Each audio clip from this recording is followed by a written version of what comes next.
સુરતના ઉત્તરાયણ પોલીસ મથકની હદમાં સિનિયર વૃદ્ધ મહિલાને બેભાન કરી દાગીના લૂંટી ભાગી છૂટેલી વડોદરાની રીઢા રિક્ષા ગેંગની 2 મહિલા સહિત 4 લૂંટારોને ક્રાઇમ બ્રાન્ચે ઝડપી પાડી સુરત અને હરિયાણાના ગુનાનો ભેદ ઉકેલી કાઢ્યો હતો।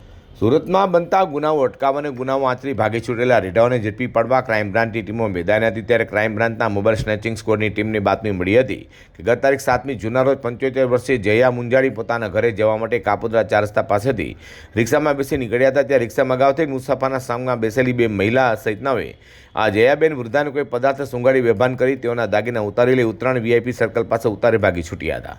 તે ટોળકિયાલ જહાંગીરપુરા વિસ્તારમાં આવનાર છે। જે બાતમીના આધારે ક્રાઇમ બ્રાન્ચની ટીમે વડોદરાની રિક્ષા ગેંગની 2 મહિલાઓ આશાબેન કિશોર ગોરધન દેવી પૂજક, સંગીતાબેન ગોવિંદ ખોડાભાઈ દેવી પૂજક અને રાજેશ ઉર્ફે ટેણી દયારામ ડાયારામ પરમા દેવી પૂજક તથા સરજુ ઉર્ફે બવો બાલિકદાસ ટપુભાઈ ચુડાસમા દેવી પૂજકને ઝડપી પાડી ઉત્તરાયણ પોલીસ મથકનો તથા હરિયાણાના પાલમ વિહાર પોલીસ મથકમાં નોંધાયેલા ગુનાનો ભેદ ઉકેલી કાઢ્યો છે।